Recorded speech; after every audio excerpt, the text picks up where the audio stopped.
Assalamualaikum warahmatullahi wabarakatuh. Perkenalkan, nama saya Kristiana dari Program Studi Administrasi Publik, Sekolah Tinggi Ilmu Sosial dan Ilmu Politik Raja Haji Tanjung Pinang.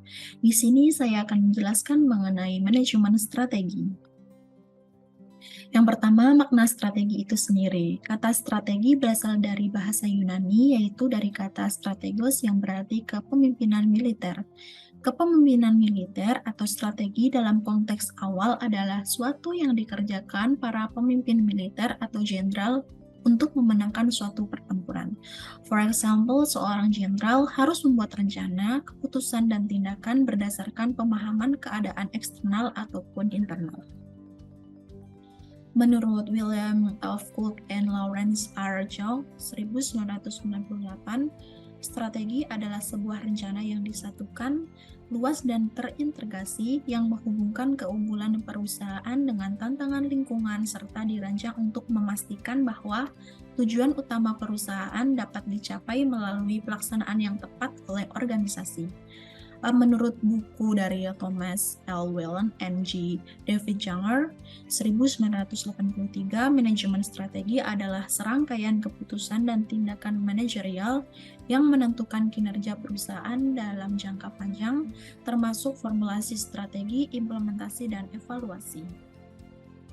Jadi kesimpulannya, strategi adalah suatu pola untuk membuat rencana dengan mengamati dan memperkirakan keadaan lingkungan eksternal dan internal untuk mencapai suatu tujuan tertentu. Sejarah manajemen strategi. Pada tahun 1900-an, manajemen strategi berdasar pada anggaran dan kontrol keuangan. Yang kedua, pada pasca Perang Dunia Kedua tahun 1950-an, manajemen strategi terdiri dari perencanaan jangka panjang. Kemudian pada pertengahan tahun 1960-an, perencanaan strategi perusahaan. Yang terakhir pada tahun 1980-an, manajemen strategi yang kerap atau yang sering terjadi di era sekarang mengenai manajemen strategi itu sendiri. Manajemen strategi merupakan perencanaan yang merupakan fungsi penting karena gagasan atau pemikiran dan keputusan serta tanggung jawab eksekutif berada di dalamnya. Akan tetapi itu saja belum menjadikan jaminan adanya mobilisasi seluruh sumber daya dan dana yang ada dalam organisasi. Perlu adanya dukungan fungsi manajemen yang lain, khususnya yang berkaitan dengan pelaksanaan dan pengawasan antara lain struktur organisasi, sistem imbalan atau kompensasi, informasi, motivasi dan iklim kerja, serta sistem nilai dan budaya organisasi, serta pengendalian dan pengawasan. Pemikiran inilah yang melandasi munculnya apa yang kini disebut dengan manajemen strategi, artinya berpikir cerdas, strategi digabung dengan proses manajemen yang baik. Selanjutnya mengenai karakteristik manajemen strategi. Yang pertama, dengan manajemen strategi dapat meningkatkan efektivitas organisasi. Yang kedua, dengan adanya manajemen strategi berorientasikan ke arah jangka panjang. Kemudian manajemen strategi juga berkenaan dengan keputusan-keputusan manajemen puncak atau manajemen senior. Kemudian manajemen strategi terdapat pada setiap level organisasi. Dan yang terakhir, dari karakteristik manajemen strategi yaitu masyarakat pengetahuan yang luas. Kemudian kita lanjut mengenai manfaat manajemen strategi. Dengan manfaat dari manajemen strategi yaitu memberi arah pencapaian tujuan organisasi, yang kedua mengantisipasi perubahan, yang ketiga membantu pemikiran kepentingan berbagai pihak, kemudian meningkatkan keterlibatan berbagai pihak, selanjutnya menghindari tumpang tindih kegiatan, dan yang terakhir yaitu meningkatkan efektivitas dan efisiensi sebuah organisasi. Selanjutnya mengenai ciri-ciri organisasi bertaraf dunia. Organisasi bertaraf dunia ada beberapa faktor yang menjadi ciri-cirinya, yaitu struktur organisasinya sangat fleksibel, kemudian pengurusan sumber manusia yang kreatif, lingkungan demokratik, mereka sangat menghargai pendapat, semua opini mereka tampung, habis itu mereka evaluasi Kemudian teknologi pendukung yang sangat baik, fokus terhadap pelanggan yang tinggi, kemudian pembelajar dan perbaikan terus-menerus. Sebagai organisasi bertaraf dunia, mereka sangat menghargai semua aspek yang berkaitan dengan organisasi sehingga perkembangan organisasi dapat terus tumbuh dan dapat menyesuaikan dengan lingkungan yang semakin berkembang. Selanjutnya, model manajemen strategi. Pada model pertama yaitu perencanaan strategi di proses pertama sampai dengan ketiga. Di proses pertama terdapat bina visi dan misi, yang kedua lingkungan internal dan eksternal, yang ketiga objektif melalui jangka panjang program, strategi, penyusunan nilai dan pilih strategi, dan yang terakhir yaitu kebijakan. Selanjutnya implementasi strategi yang ada di proses 4 yaitu implementasi setiap strategi yang telah ditentukan berupa anggaran ataupun prosedur. Yang terakhir yaitu evaluasi dan pengendalian yang berada di proses 5.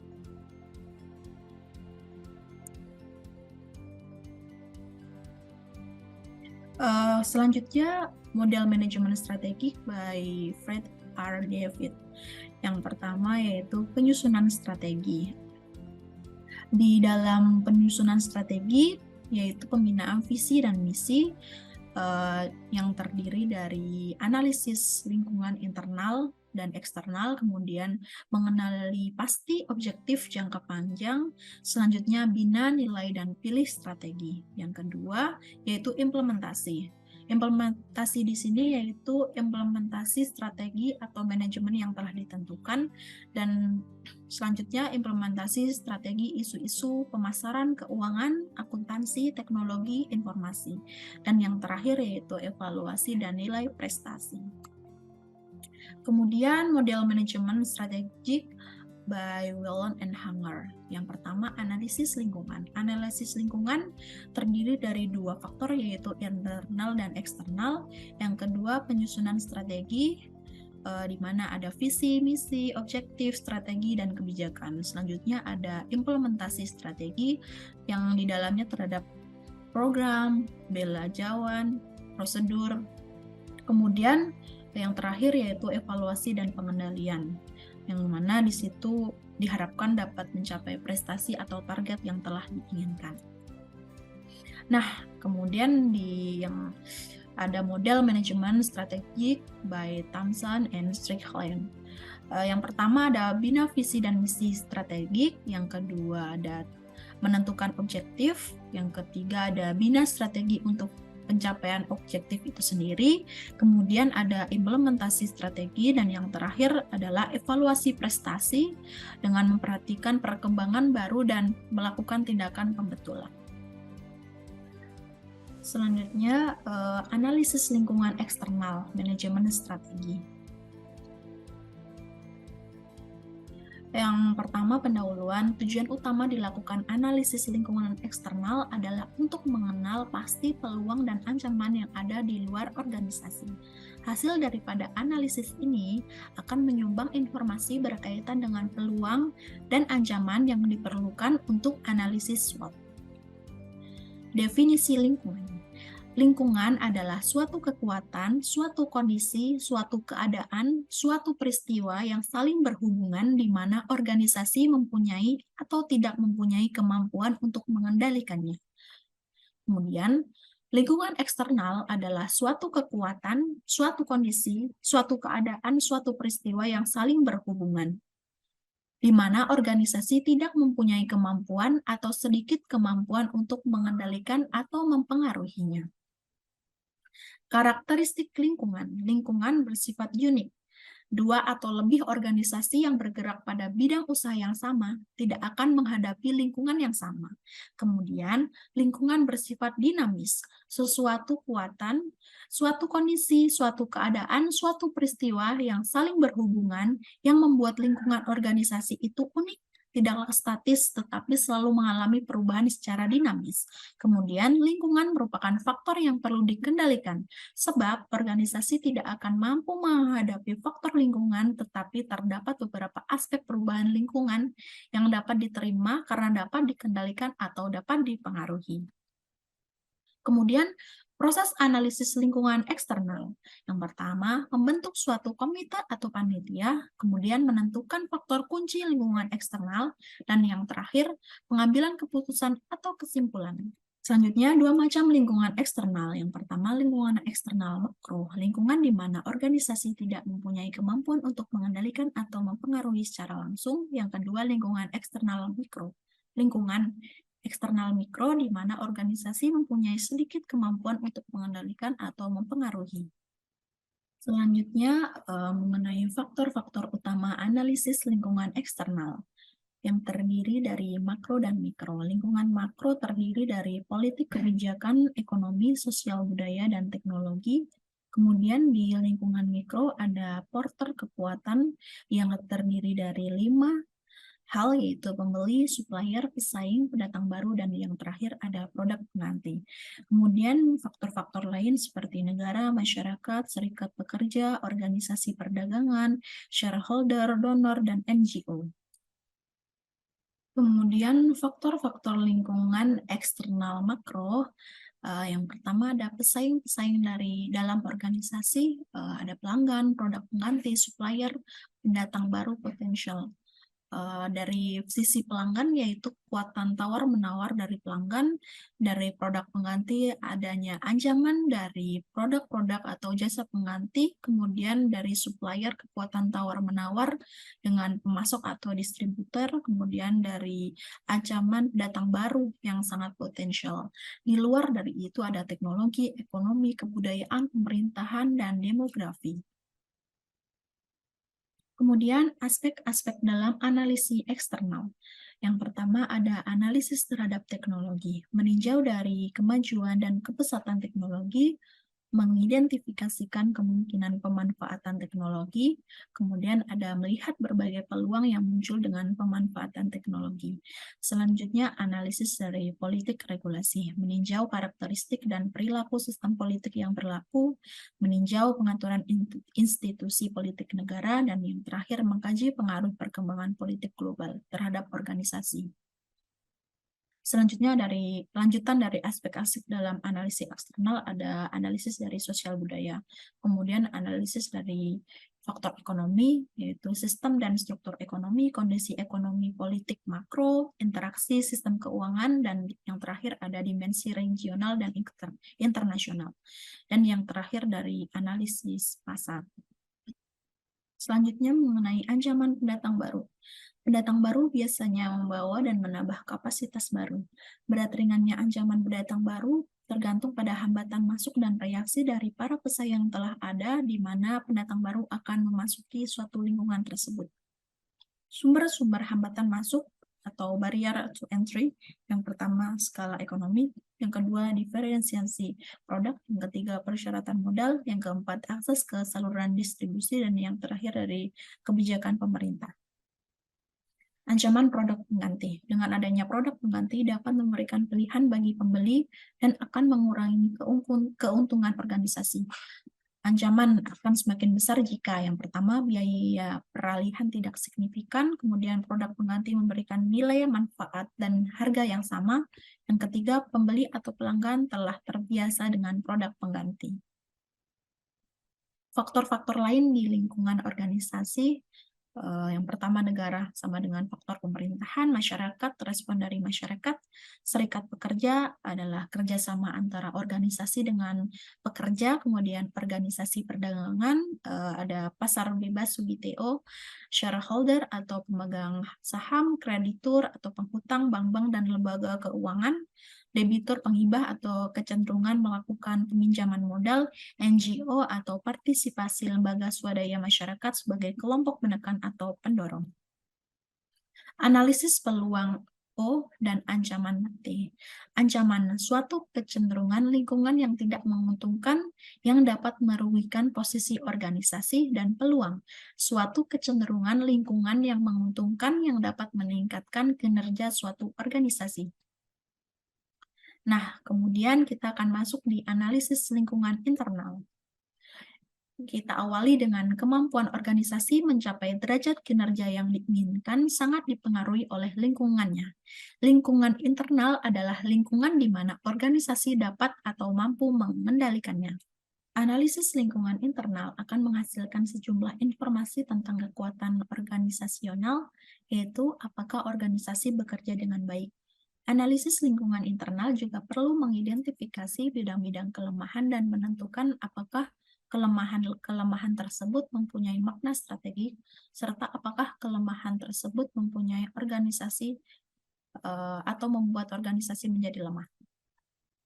Faktor-faktor utama analisis lingkungan internal. Yang pertama ada analisis dari Max Kisney, organisasi atau sasaran, style gaya kepemimpinan, struktur organisasi, sistem, skill, strategi, dan staff. Analisis lain yaitu aset nyata, aset tak nyata, keuangan, kepercayaan, budaya, nilai, analisis rantai nilai, analisis sumber daya, dan kemampuan. Yang pertama itu ada objektif atau sasarannya itu suatu keputusan yang spesifik yang akan dicapai oleh organisasi pada suatu tempo atau jangka masa yang telah ditetapkan. Sifat objektif yang baik mempunyai ciri-ciri SMART. Yang pertama ada spesifik, khusus, measurable, dapat diukur, achievable, yaitu dapat dicapai, realistik, bisa dilaksanakan, dan yang terakhir ada timely atau berjangka masa. Contoh dari objektif yaitu Dinas Pendidikan menuntaskan wajib belajar 9 tahun pada anak usia sekolah pada tahun 2009. Di sini terdapat rentang waktu dan jelas siapa yang belajar, usia berapa, pada tahun di mana, serta lokusnya berada di mana. Kemudian di Dinas Kesehatan, imunisasi vitamin A gratis bagi 5.000 anak balita pada tahun 2008. Kemudian Dinas Kim Praswil tersedianya sarana jalanan penghubung sepanjang 500 km pada tahun 2010. Struktur merupakan bentuk atau susunan pengaturan administrasi dalam organisasi. Struktur yang jelas mampu menjadi wadah komunikasi, pendistribusian, kekuatan atau kewenangan kerja dan sumber yang baik. Sistem merujuk pada cara atau operasi mekanisme kerja yang digunakan oleh organisasi untuk mencapai program-program yang telah ditetapkan. Organisasi dianggap mempunyai sistem operasi yang lengkap apabila ia mempunyai mekanisme kerja yang terancang pada semua tingkatan manajemen. Skill atau keahlian. Keahlian adalah kelebihan yang dimiliki oleh organisasi umumnya dan anggota organisasi khususnya. Ia boleh menjadi kelebihan kompetitif yang mampu menghasilkan keuntungan besar bagi organisasi, contohnya pada McD, Nokia, Disneyland, dan lain sebagainya. Kemudian style atau gaya kepemimpinan merujuk pada gaya kepemimpinan yang dijalankan oleh seorang pemimpin dalam sebuah organisasi, di mana ada gaya kepemimpinan otoriter, demokratik, dan model situasional. Kemudian ada staff. Sebagian besar organisasi mengklasifikasikan staff dan keterampilan yang mereka miliki sebagai aset paling berharga bagi survival, pertumbuhan, dan keuntungan mereka. Pada dasarnya, staff dapat dikategorikan ke dalam 3 keahlian utama, yaitu mahir, separuh mahir, dan tidak mahir. Kemudian semakin tinggi tingkat jabatan yang disandang oleh seseorang, maka semakin mahirlah seorang tersebut, dan semakin rumitlah tugasnya, serta semakin tinggi tingkat kelayakan akademik yang diperlukan untuk jabatan tersebut. Strategi, faktor ini merujuk pada cara organisasi bertindak. Ia juga dikenali sebagai taktik yang digunakan oleh organisasi untuk mencapai objektif, visi, dan misi yang telah direncanakan. Faktor-faktor lainnya ada keuangan, kepercayaan, budaya atau culture. Budaya organisasi merupakan aspek yang sangat penting dalam manajemen strategi, sebab Budaya mempengaruhi stabilitas aktivitas organisasi. Budaya yang kuat membuat aktivitas organisasi menjadi mudah dan terprediksi. Kemudian ada analisis kekuatan S dan kelemahan W. Kekuatan apa saja yang telah dilakukan dengan baik oleh organisasi, apa saja yang menjadi kelebihan-kelebihan dari organisasi, kekhususan apa yang dimiliki oleh organisasi. Kemudian kelemahan, yaitu apa yang belum baik, apa yang tidak efisien, apa yang tidak efektif yang telah dilakukan organisasi, dan apa yang perlu diperbaiki oleh organisasi. Kemudian kita masuk di perencanaan strategis visi dan misi. Yang pertama ada Bank BTN dengan visi menjadi bank yang terkemuka dalam pembiayaan perumahan. Misi yang telah ditetapkan ada memberikan pelayanan unggul dalam pembiayaan perumahan dan industri terkait, pembiayaan konsumsi dan usaha kecil menengah, kemudian meningkatkan keunggulan kompetitif melalui inovasi pengembangan produk, jasa dan jaringan strategis berbasis teknologi terkini, kemudian menyiapkan dan mengembangkan human capital yang berkualitas, profesional, dan memiliki integritas tinggi, kemudian melaksanakan manajemen perbankan yang sesuai dengan prinsip kehati-hatian dan good corporate government untuk meningkatkan shareholder value, kemudian memperdulikan kepentingan masyarakat dan lingkungannya. Sebenarnya visi dan misi sangat dilematis karena hampir sebagian atau bahkan semua organisasi mempunyai organisasi. Cuman apakah organisasi tersebut bisa mereka implementasikan dalam budaya kerja yang telah mereka sepakati atau cuman hanya sebuah hiasan dinding yang dipajang di kantor. Visi misi organisasi menjawab beberapa pertanyaan penting seperti mengapa organisasi tersebut ada dan siapa yang memerlukan organisasi ini, apa yang bisa diberikan organisasi kepada stakeholder, apa yang membuat organisasi ini berbeda dengan organisasi yang sejenis. Pernyataan visi misi organisasi haruslah jelas, tidak abstrak serta mudah dimengerti. Visi misi menjadi role organisasi, pernyataan visi dan misi organisasi harus luas, menjelaskan role untuk perkembangan dan pertumbuhan organisasi, namun cukup untuk membuat jalannya organisasi tetap fokus dan terkendali sehingga tujuan yang telah ditetapkan dapat tercapai. Selanjutnya, visi menggambarkan tujuan atau kondisi di mana masa depan yang ingin dicapai. Visi memberikan gambaran yang jelas di masa mendatang yang bisa dilihat dari customer, stakeholder, dan employer atau pegawai. Pernyataan visi yang bagus tidak hanya menginspirasi dan menantang, namun juga sangat berarti sehingga setiap pegawai bisa menghubungkan tugas yang dilakukannya dengan visi yang telah ditentukan. Pernyataan visi harus mampu menjadi inspirasi dalam setiap tindakan yang dilakukan oleh setiap pegawai, sehingga setiap visi yang telah ditentukan dapat tercapai dan bisa diimplementasikan oleh setiap pegawai. Ciri-ciri visi yang baik yaitu ringkas, padat, jelas, tepat, menarik, dan tidak melebihi dari 25 patah kata. Kemudian visi yang baik haruslah menjawab pertanyaan apa, untuk siapa, dan apabila. Apa membawa maksud apa yang ingin dicapai oleh organisasi berkenaan dalam jangka waktu tertentu, untuk siapa, menentukan siapa yang bakal menerima manfaat dari visi misi yang telah dipilih, dan pertanyaan bila, menentukan waktu yang sesuai dengan mencapai visi tersebut. Ciri visi yang selanjutnya dianggap paling penting sekali adalah membudayakan visi tersebut. Selanjutnya mengenai misi. Misi adalah hal yang berbeda dari visi. Walaupun keduanya saling berkaitan dan bekerja bersama-sama, misi adalah suatu tujuan yang paling utama dan suatu alasan yang utama kenapa organisasi atau perusahaan tersebut didirikan. Visi mendefinisikan nilai-nilai utama dari suatu organisasi dan alasan mengapa nilai-nilai itu ada. Juga merupakan suatu dasar untuk menciptakan suatu visi, di mana visi merupakan suatu ambisi masa depan yang dalam cakupan luas, sedang misi adalah suatu alasan mengapa organisasi didirikan. Visi untuk masa depan haruslah selalu berubah dan berkembang, sedangkan misi selalu tetap. Misi diartikan sebagai suatu karakter yang khas, bernilai, dan menjadi suatu tujuan dari organisasi. Tipe dari misi dibentuk ke dalam dua bagian, yaitu nilai-nilai utama atau core value dan tujuan utama atau core purpose.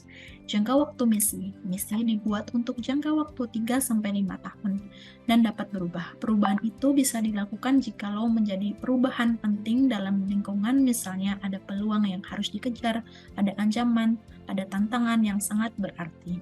Selanjutnya mengenai karakteristik misi. Pernyataan misi dapat bervariasi bentuk, panjang, isi, dan spesifikasinya. Pada umumnya terdapat 8 karakteristik penting yang dapat dipakai sebagai pertimbangan dalam penyusunan misi perusahaan. Karakteristik tersebut adalah pelanggan, siapakah pelanggan perusahaan. Yang kedua ada produk atau jasa. Produk utama apakah yang akan dijual, kemudian ada pasar, di mana organisasi itu bersaing, kemudian ada teknologi dasar apa yang akan digunakan. Lanjutannya ada komitmen terhadap pertumbuhan keuangan atau stabilitas, komitmen apa yang dianut untuk mencapai tujuan perusahaan, ada konsep organisasi, apa yang menjadi kekuatan atau keunggulan dari organisasi tersebut, kemudian ada komitmen terhadap image masyarakat, apa yang menjadi persepsi masyarakat terhadap organisasi tersebut, kemudian ada komitmen terhadap masyarakat atau pegawai, bagaimana perlakuan organisasi terhadap karyawan atau pegawainya. Kemudian ada ciri-ciri misi yang baik. Misi boleh dinyatakan dalam bentuk kalimat yang panjang dalam suatu kalimat saja. Kebiasaannya, misi dinyatakan dalam bentuk point form supaya mudah diingat oleh semua anggota organisasi. Kemudian ia merupakan jawaban atas pertanyaan bagaimana untuk mencapai visi. Misi harus dibudayakan, kemudian misi dapat dipengaruhi oleh beberapa faktor seperti tekanan lingkungan yang tersedia, informasi internal dan eksternal, dan kesadaran dan konsistensi pihak manajemen puncak. Langkah-langkah dalam proses perumusan misi secara sederhana dapat digambarkan sebagai berikut. Yang pertama, tunjukkan satu orang yang bertanggung jawab untuk mengumpulkan semua pesan, hasrat, keinginan baik formal ataupun informal yang dihadapi oleh organisasi. Kemudian kelompok membuat analisis mengenai semua pihak yang terkait dengan organisasi tersebut. Selanjutnya, sesudah analisis pihak-pihak yang terkait selesai, maka tiap anggota mengisi formulir misi dengan rumusan masing-masing. Kemudian disusul dengan diskusi dalam sebuah kelompok tentang misi yang ditulis oleh masing-masing anggota tersebut. Kemudian apa yang akan dirumuskan kelompok tadi harus sudah berbentuk rencana misi. Rencana ini dikembalikan kepada tiap anggota kelompok lalu diperdebatkan.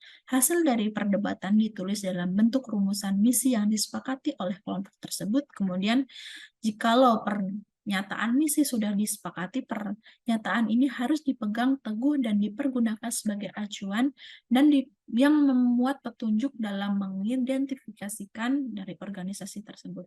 Kemudian segera setelah rumusan akhir dicapai dan dilakukan, misi itu harus dimasyarakatkan atau disampaikan kepada semua anggota organisasi dan diimplementasikan dalam kehidupan.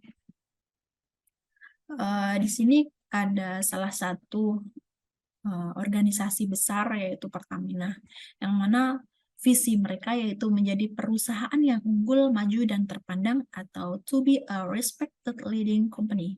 Misinya melakukan usaha dalam bidang ekonomi, melakukan usaha dalam bidang energi dan petrokimia, kemudian merupakan entitas bisnis yang dikelola secara profesional, kompetitif, dan berdasarkan tata nilai unggulan, kemudian memberikan nilai tambah lebih bagi pemegang saham, pelanggan, pekerja, dan masyarakat, serta mendukung pertumbuhan ekonomi nasional.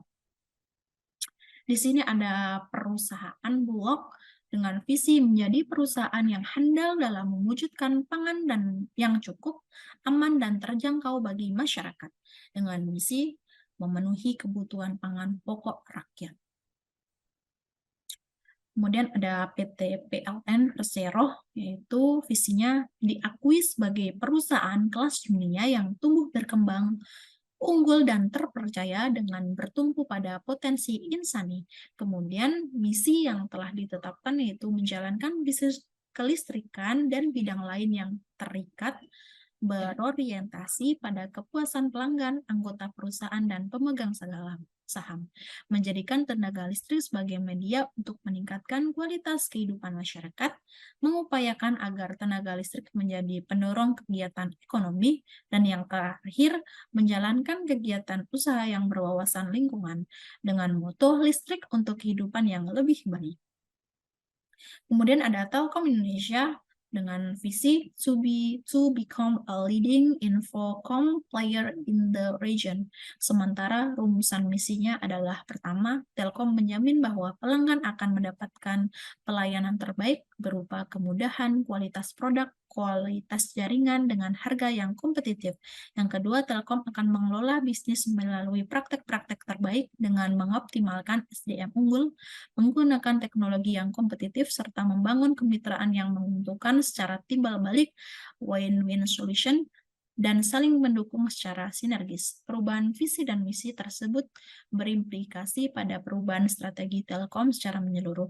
Untuk mewujudkan visi menjadi pemain infokom terkemuka dengan menggunakan pendekatan customer centric sebagai grand strateginya. Selanjutnya ada Pegadaian.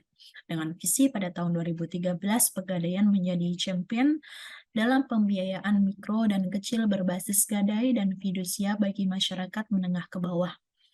Adapun misinya yaitu membantu program pemerintah meningkatkan kesejahteraan rakyat, khususnya golongan menengah ke bawah, dengan memberikan solusi keuangan yang terbaik melalui penyaluran pinjaman skala mikro, kecil yang menengah, atas dasar hukum gadai dan fidusia, kemudian memberikan manfaat kepada pemangku kepentingan dan melaksanakan tata kelola perusahaan yang baik secara konsisten, dan yang terakhir melaksanakan usaha lain dalam rangka optimalisasi sumber daya. Nah, kemudian kita masuk nih menentukan tujuan atau goal dan sasaran objektif, tujuan, sasaran, strategi, kebijakan, dan program. Tujuan atau goal, sesuatu apa yang akan dicapai atau dihasilkan dalam jangka waktu 1 atau sampai dengan 5 tahun. Tujuan ditetapkan dengan mengacu pada pernyataan visi dan misi serta didasarkan pada isu-isu dan analisis strategi. Tujuan tidak harus dinyatakan dalam bentuk kuantitatif, akan tetapi harus dapat menunjukkan suatu kondisi yang ingin dicapai di masa mendatang.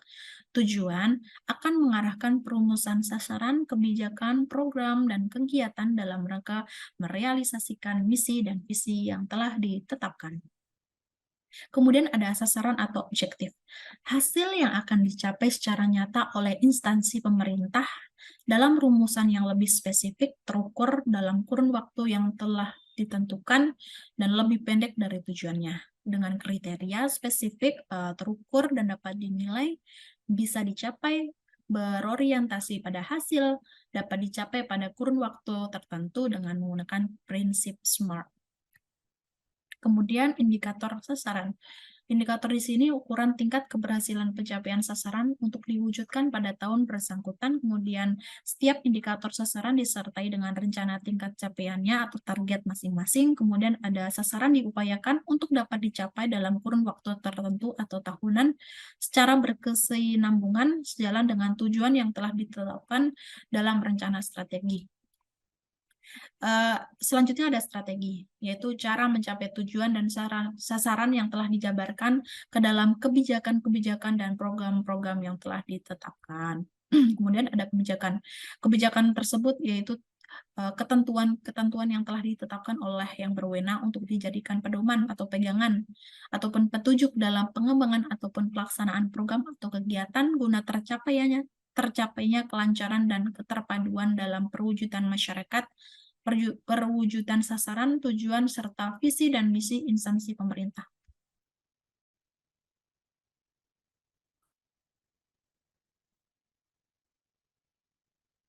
Kemudian ada kebijakan.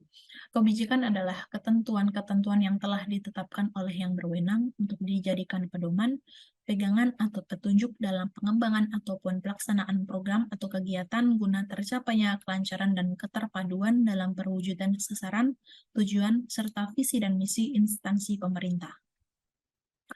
Kemudian ada program, kumpulan kegiatan yang sistematis dan terpadu untuk mendapatkan hasil yang dilaksanakan oleh suatu atau beberapa instansi pemerintah ataupun dalam rangka kerjasama dengan masyarakat guna tercapainya sasaran dan tujuan tersebut. Adapun jenis-jenis strategi. Macam-macam strategi yaitu strategi jaringan, strategi korporasi, yang di dalamnya ada strategi pertumbuhan, strategi bertahan, strategi kestabilan, dan strategi kombinasi. Strategi jaringan. Strategi ini berujuk pada semua bentuk kerjasama yang mampu dilakukan oleh sebuah organisasi dengan organisasi lain. Ia merupakan strategi yang berdasarkan pada konsep win-win solution, di mana di dalamnya ada organisasi, pelanggan, organisasi lain, supplier, dan pesaing. Strategi corporate. Yang pertama ada strategi pertumbuhan, di dalamnya ada pengembangan produk, pengembangan pasar, penembusan pasar, integrasi vertikal, integrasi horizontal, dan strategi campuran. Yang kedua ada strategi bertahap atau defensive strategi. Yang pertama ada strategi pemulihan, divestment atau pemisahan, pembubaran, bangkrut, tawanan, penunaian. Ketiga ada strategi stabilisasi dengan meningkatkan kerjasama dengan organisasi lain. Yang terakhir ada strategi kombinasi, yaitu strategi kombinasi aneka produk, kemudian strategi kombinasi aneka bisnis. Kemudian ada implementasi strategi. Implementasi strategi ada organisasi atau manajemen struktur, kepemimpinan atau leadership, ada budaya atau culture, ada sistem imbalan atau reward system. Organisasi divisi. Di sini ada salah satu contoh organisasi dari organisasi divisi, di mana ada direktur bidang operasi, di dalamnya ada manajer beberapa manajer, kemudian ada produk atau personalia, keuangan, pemasaran, dan lain sebagainya. Kemudian ada organisasi tentang unit usaha strategi.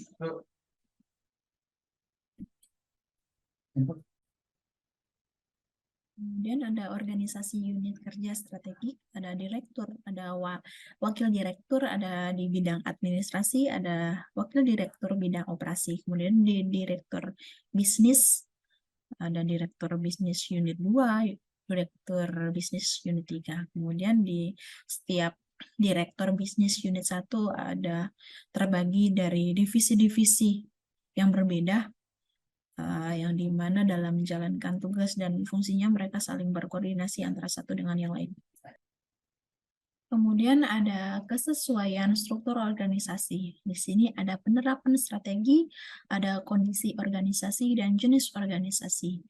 Pertumbuhan terkonsentrasi, ada pengembangan pasar geografis, ada pengembangan produk inovasi, ada diversifikasi, ada pengembangan pasar, pengembangan produk, diversifikasi, integrasi. Kemudian kondisi organisasi, jenis produk sedikit, pasar meluas, jenis produk banyak, jenis usaha bertambah banyak, diversifikasi organisasi membesar, fokus berganda pada produk dan fungsi. Kemudian jenis organisasi dengan pertumbuhan terkonsentrasi, jenis produk sedikit, maka organisasi fungsional. Pengembangan pasar meluas, ada organisasi geografis, organisasi divisi, pengembangan produk inovasi, jenis produk banyak. Kemudian organisasi usaha unit strategik, yaitu jenis usaha bertambah banyak, diversifikasi, dan organisasi matrik itu diversifikasi, organisasi besar, fokus berganda pada produk dan fungsi. Kemudian ada kepemimpinan atau leadership. Culture atau budaya.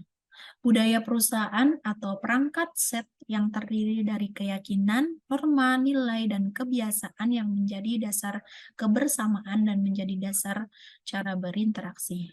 Dengan keyakinan atau belief, keyakinan tentang hal-hal yang cocok untuk perusahaan tersebut seperti being the best supervisor, important of people, detail, subtly, communication. Norma-norma atau batasan-batasan yang menyatakan suatu perilaku atau perbuatan itu salah atau benar biasanya dalam bentuk tertulis. Kemudian ada nilai-nilai batasan kebersamaan tentang perilaku perbuatan yang baik atau buruk atau layak dan tidak layak, biasanya tertulis, kadang tertulis seperti kos etika. Kemudian ada kebiasaan. Perilaku pelaku-pelaku utama perusahaan yang memiliki panutan yang jadi pengaruh pada kenyamanan apabila dilakukan atau tidak dilakukan. Kemudian ada strategi perubahan budaya. Di sini ada beberapa hal, ada perubahan yang perlu untuk diimplementasikan jika ada hubungan erat dengan misi dan norma dasar, reformasi strategi atau siap untuk kesulitan perubahan budaya, ada pengelolaan sekitar budaya, ada sinergistik, fokus pada memperkuat budaya. Salah satunya ada di PT Telkom, mereka meluncurkan sebuah program The Telkom Way 135 sebagai budaya korporasi yang dikembangkan Telkom merupakan bagian terpenting dari upaya perusahaan untuk meneguhkan hati, merajuk pikiran, dan menyerasikan langkah semua insan Telkom dalam menghadapi persaingan bisnis infocom. Di dalamnya terkandung beberapa unsur yang secara integral harus menjiwai insan Telkom. Yang pertama ada customer value, excellent service, competent people. 5 langkah perilaku untuk memenangkan persaingan terdiri dari strategi the goal, simply involve everyone, quality of my job, reward the winner.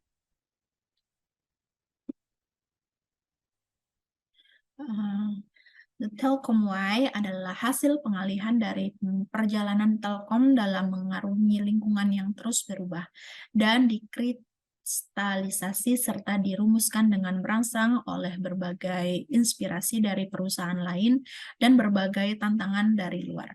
Dengan akar yang kuat pada kesadaran kolektif organisasi, diharapkan The Telkom Way 135 dapat cepat tertanam dan dalam jiwa insan Telkom. Telkom berharap dengan tersosialisasinya The Telkom Way, maka akan tercipta pengendalian kultural yang efektif terhadap cara merasa, cara memandang, cara berpikir, dan cara berperilaku semua insan Telkom. Kemudian ada sistem reward atau reward system. Kemudian ada sistem imbalan yang baik. Sistem imbalan yang baik yang pertama ada imbalan harus berkaitan dengan rencana strategik, menggunakan variabel insentif sebagai bagian terpenting dari kompensasi.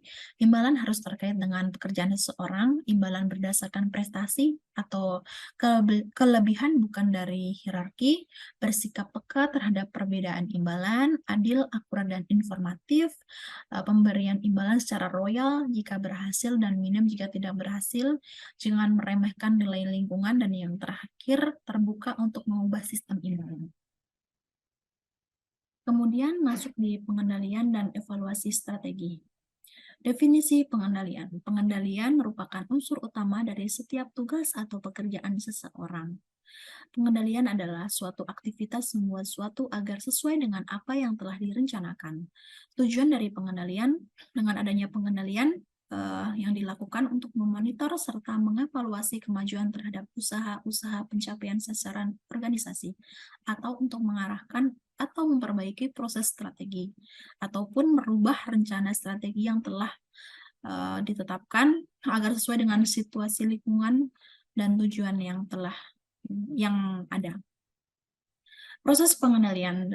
Beberapa proses pengendalian terdiri dari 3 tahap, yaitu pengukuran kinerja, membandingkan hasil pengukuran dengan standar kinerja, dan yang terakhir mengambil tindakan perbaikan yang diperlukan untuk menjamin standar kinerja yang direncanakan dapat tercapai dengan hasil yang maksimal.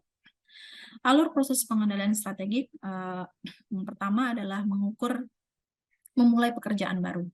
Di sini ada mengukur kinerja, kemudian membandingkan pengukuran kinerja dengan standar. Ada 2 hal. Jika kinerja sama atau dengan standar kinerja, maka tidak ada koreksi atau perbaikan yang diperlukan sehingga pekerjaan dapat dilanjutkan. Namun, jika kinerja berbeda dengan nyata standar, maka mengambil tindakan korektif atau merubah rencana atau metode sehingga harus memulai pekerjaan baru, kemudian mengukur kembali, kemudian membandingkan pengukuran kinerja sesuai dengan standar, kemudian jika memang sama, maka lanjut, kalau misalnya tidak sama berarti melakukan koreksi atau perbaikan. Pengukuran kinerja organisasi. Terdapat dua metode yang secara umum diterima dalam pengukuran kinerja organisasi yang digunakan sebagai dasar pengendalian strategi. Yang pertama ada pengukuran kinerja keuangan. Di sini ada laba, margin laba, penjualan, pasar, pengembalian investasi, pengembalian modal sendiri, biaya-biaya lain, rasio, hutang dengan modal sendiri, pertumbuhan kekayaan, dan lain sebagainya. Kemudian pengukuran kinerja non-keuangan seperti produktivitas, kualitas, hubungan personalia, umpan balik dari pelanggan, dan lain sebagainya. Selanjutnya ada evaluasi strategi. Menurut Richard Bloom, dalam RU mengajukan 4 kriteria yang dapat digunakan untuk melakukan evaluasi strategi yang telah berjalan, yaitu konsistensi, kesesuaian, keunggulan, dan kelayakan. Sebagai tambahan adalah kerangka 7 McKinsey, sistem, struktur, strategi, share value, style, skill, dan staff. Kemudian kesalahan-kesalahan dalam proses manajemen strategi. Kesalahan yang sering terjadi dalam penggunaan strategi yaitu ketidakmampuan berpikir secara strategi, ketidaktepatan penggunaan pada tingkatan manajemen, terlalu menekankan pada bentuk dan prosedur, terpisah dari lingkungan, cukup untuk mencapai waktu jangka pendek, ketidaktepatan penggunaan perencanaan sumber daya yang telah ada.